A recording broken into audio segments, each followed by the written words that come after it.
guys, and welcome back to my channel. Today, you didn't even give me a heads up we were starting. Oh, sorry. One. Wait, hold on now. Okay. Hi, my name is Jodi, and welcome to my YouTube channel.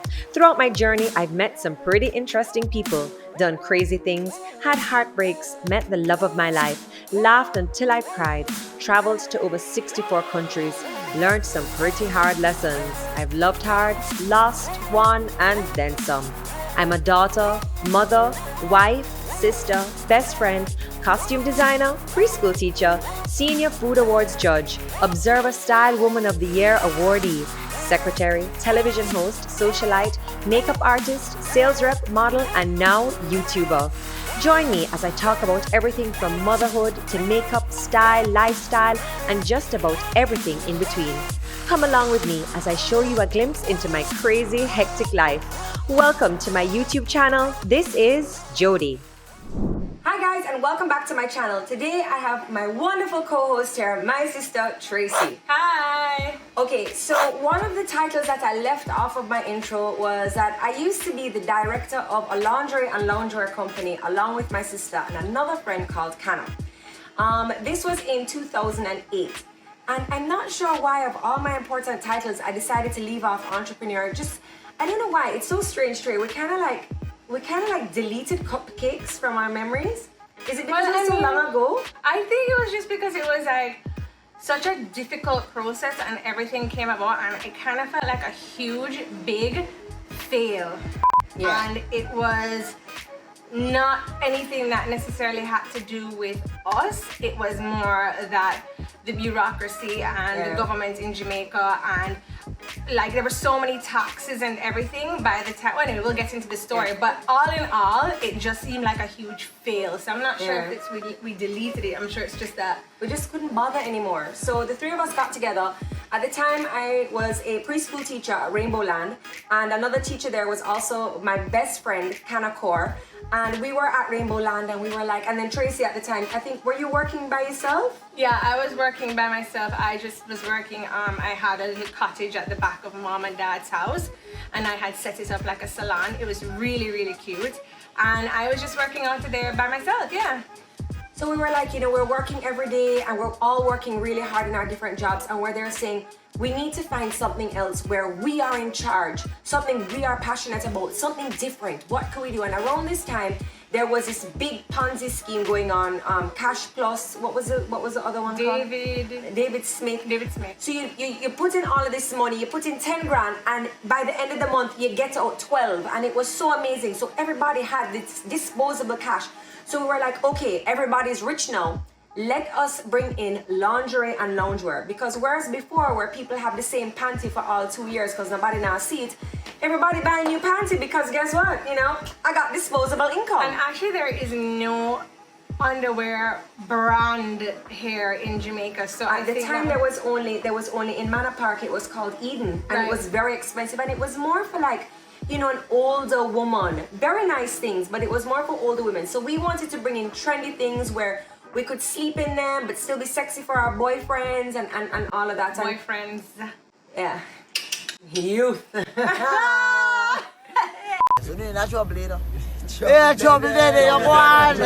So we put a lot of money into this. So we put a lot of money into our logo, we put a lot of money into our stock, and then here comes the interesting part. So we get together now, we're like, okay, we need to go and get the stock. And I found an expo in New York.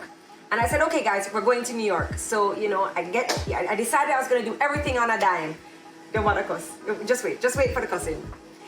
So I find the hotel in New York. I find the people that we're gonna meet with in New York. I can see pictures of the stock. We just need to go touch. We need to meet these people. So when I call and I say, this is Jodi, director of CupKakes from Jamaica, they know exactly who they're talking to.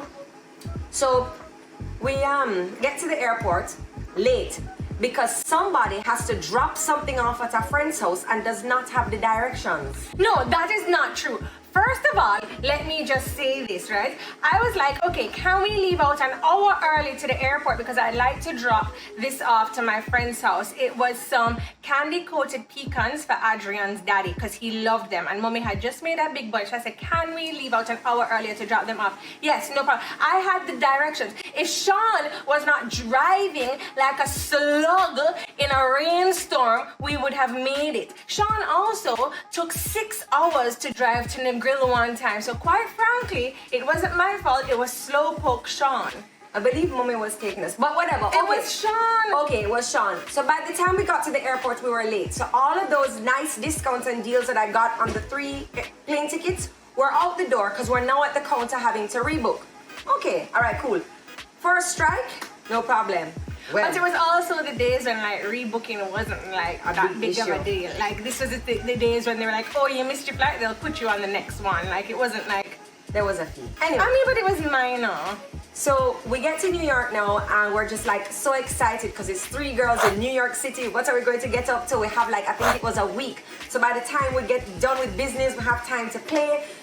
So we are driving in New York and I was like, you know what guys, we are going to stay in New York City. Hold on, we're getting to the hotel. We're getting to the hotel. And it's very hard to like find a hotel that will take 3 people in a room. Little did I know. I find that it's always me and Sean. Yes, Tracy, but on the booking it says 2. Anyway, I did the right thing to put 3, and the hotels were a little limited. Okay, you know what? I'm over your story right about now. So I'm there, yeah, Jodi, and you're going to New York with Jodi. Me and Canada on a yoke, because Jodi go to New York often, and you know how she is so like snobby and everything has to be a certain way and OCD aesthetic. So we are like, all right, cool, Jodi choose a hotel, we put her in charge of that.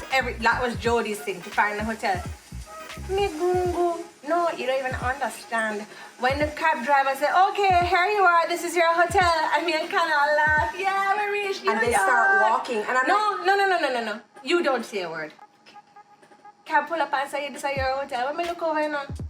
It is a brick wall with a blue piece of tarpaulin in the doorway. So I said, no, sir, I don't see the door. He's like, no, that is the door. I'm like, with the tarpaulin in there? So then Jodi is like, come on guys, it's just a little construction, it can't be that bad. I'm like, no girl, you go and check that out. I'm staying in this cab.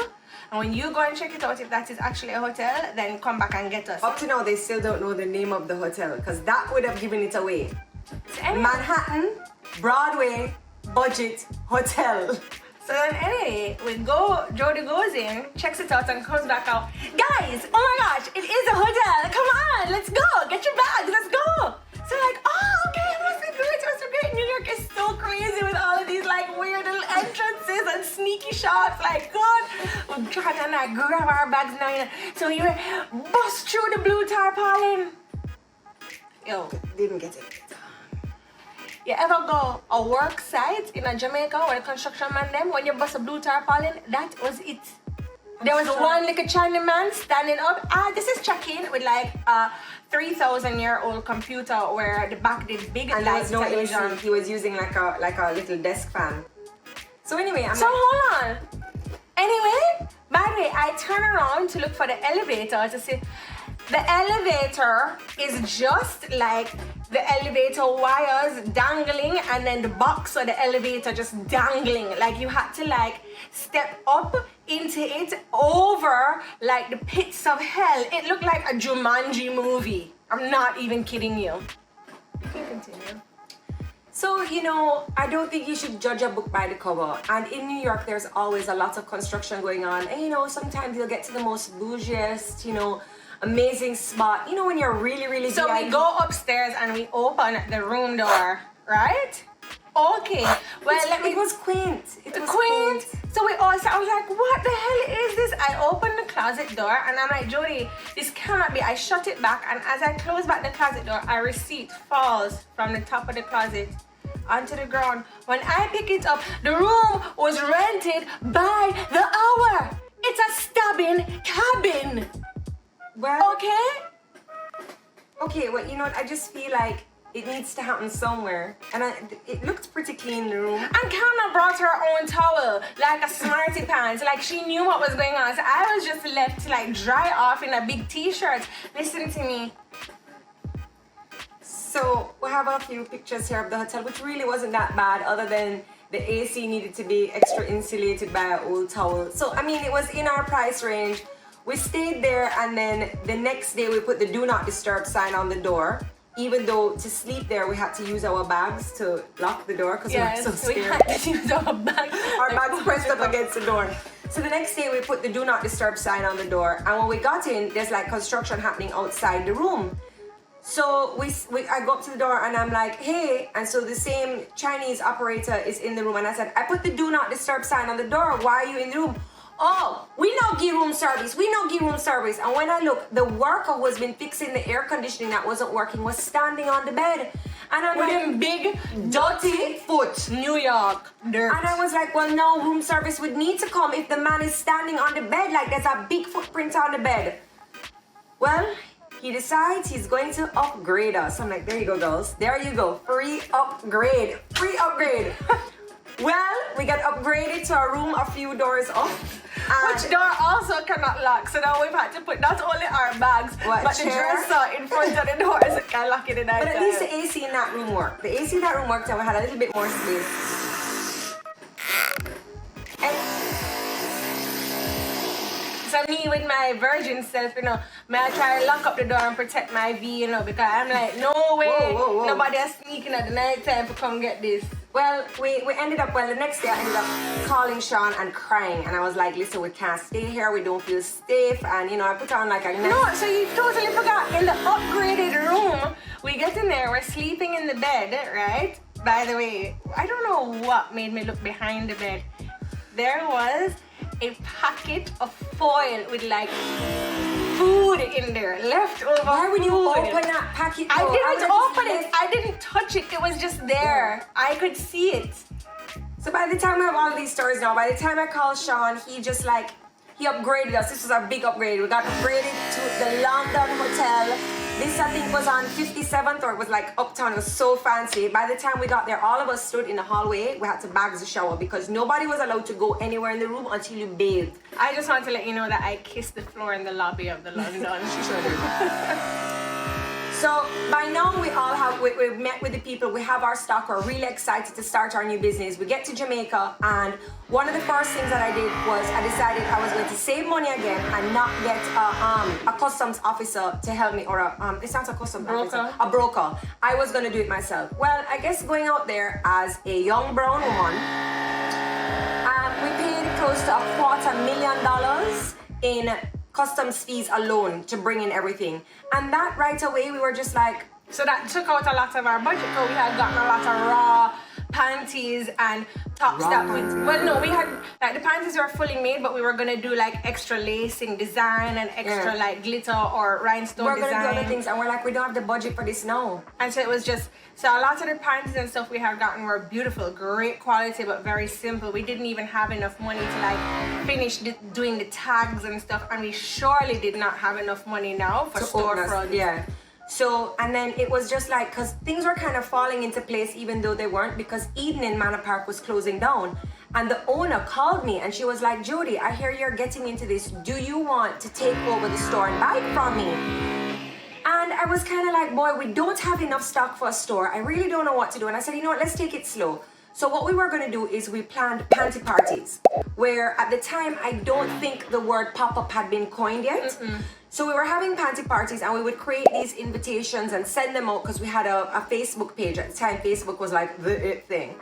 And we had a model of some of our pieces, so you could know what you were going to get when you came to the panty party. Anyway, it caused a little bit of negative attention because when people heard panty party, they thought that it wasn't panties being sold, that it was some kind of like uptown sex shop somewhere, which was absolutely ridiculous. So we had a panty party in Waterworks, and we put up a sign. Yes. We put up a sign on the waterworks sign. It kept getting torn down. People were calling the neighborhood watch association, and people came to the door because we're at someone's house. Then they were like, "Oh, you can host a panty party at my house." Calling them, and they're like, "What is this panty party at your house?" It was absolutely ridiculous. We went again. We had a lot of help from a young lady named Natalie McDonough. She helped us. She was so instrumental in like planning and doing a lot of things. Her mom, we hosted a panty party at her mom's house. And Natalie was really a big help because what a good friend. Natalie was a really good friend. May her soul rest in peace. What eventually happened was Traci was, you know, she had her little job, kind of had her job, and I had told Sean I don't want to work anymore. So a lot of the responsibility fell on me. So I kind of was being pressured with everything. Should I go and tell him to stop that? Drilling? Yeah. There's constant construction in my house. Like, what more needs to be built? What more needs to be built? Is there a room for me? So everything was kind of falling on me, and I was just like, this is too much for me. Like, what else I need help. What am I supposed to do? Natalie was helping. And when I realized that we needed more stock, because although we had the end of stock, we also did market on the lawn the first year. Yeah. So we did a couple pop-ups and stuff. Although we had some stock left over, it was our same people, our same following that was seeing the stock. So we needed more stock, and I'm like, are we really going to spend another $250,000 just to clear goods? Just to clear goods. Just to clear goods. That's not buying the goods. That's not paying for shipping, handling, nothing. The tags, nothing. Everything costs money. The presentation, the bagging. Every time you swipe that credit card, we had to put in a fee because we had a credit card machine. Like, we were proper. Anyway, we weren't ready for all of that. So, you know, we decided we're going to close down. And what I didn't realize, a little tax notice would come to mommy's house, because we actually, the address for the business was my parents' house, kept coming. And it would come every, like, quarterly, and it said 0 balance due. So I said to Daddy, what am I supposed to do with this? Do I go to the tax office to say, hey, I'm CupKakes here to pay $0? Well, at that me should I do, because now to close the company, we had racked up over $70,000 in fees just to close the company. Then on top of that, there was fees that should have been paid every single year that we didn't pay. So any profit that we had made, we were now spending to close down the company. Which is absolutely ludicrous. Like, we were still under the threshold, and it was just so crazy. It was just so disappointing. And it was so disappointing because here are 3 young girls trying to start a business in Jamaica, and literally what was the downfall of our business was the taxes in Jamaica. It's so crazy. We wanted to do something where we were the directors, where we came up with something. And at the time, Lingerie and Lounge Wear was such a good idea. We were the first ones to have a laser cut panty. So the panty never had a turnover and elastic. It was just laser cut. So it would invisible seamless panty is what they call it now. Those sold out immediately, and we had the plug for them.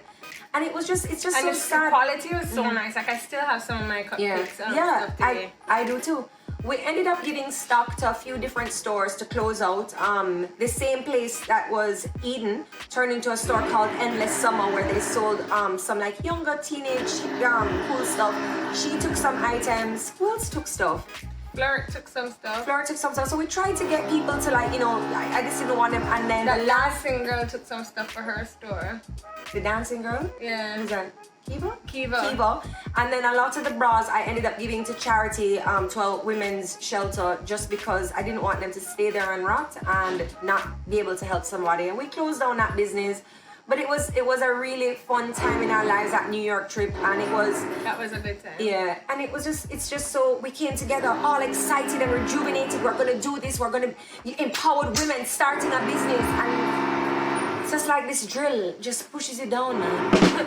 No, but you know what? I think that it's so hard in Jamaica to start a business because you never know what the importation taxes are going to be. Yeah. And we don't do a lot of manufacturing in Jamaica, so it's a lot of importing. And the importation taxes aren't set. Like, it's not a set percentage. Yeah. It's kind of like what the customs officer feels like charging you at that time at the border. Alright, sir. I'm seeing here to collect your package is $14,655 plus tax. 14 grand for collect 2 socks? So if you have a link, then yeah, it can work out for you. And if you don't have a link, then you get joked. You just get joked. And I mean, I was trying to, why do I need a broker? I had the time, I could go out to customs myself with my receipts, with everything. And it was like, they were joking me down, man. They were joking me down. And I was just like, this can't work. So that was, I guess, the end of Jodi's entrepreneur days. Mine continued. I decided to do other things, but that's our little cupcake story. And, you know, you'll see Kana up on the screen, and you may hear that name sound a little familiar because she is Shake That Thing, Miss Kana. So that's it for my story today. Story time with Auntie Tricky. And if you don't know her, she's Auntie Tricky from IG. I host a series every Tuesday on my Instagram, Jodi Jinx, at 1:30, and it's called Tuesdays with Tricky. So make sure you tune into that. Trey, thanks for your time at CupKakes. It was good. It was good. We learned a lot, and you know, sometimes you get the opportunity to do things, and I'm glad that even though it didn't work out, we did take this opportunity, because now what we have been doing is on Tuesdays with Tricky, we encourage other entrepreneurs. I have 50,000 followers on Instagram, and while that may seem like a lot to you or not a lot to you, we use that platform to encourage small local businesses in Jamaica. You send in your products and we will test them, eat them, promote them for free on Tuesdays with Tricky. And I just think it's really important, any way that we can, to give back to the community. And I hope that we can inspire someone to maybe start your own company, and I hope it works out for you. Just go through just check everything out. Make sure you have a link at customs. Just check everything out, absolutely. And you know, try again, because one thing fails and it opens the doors to other things. Yeah. And you know, I really do believe that this was an adventure for us. It failed, but it was a wicked adventure, and it just was so good. Yeah, I really wish I'd remembered to put it in my intro, because that 2008 to about 2010 was like such an interesting, such a learning experience for the three of us. And Well, four, Natalie too. Yeah, for the four of us. So, but yeah. Anyway guys, thanks for tuning in to this week's video. Drop a comment in the box if you want to see more of this little chica. What do you want us to talk about if you want to see us? And remember to hit that subscribe button, drop a comment in the comment box, and have a wonderful day.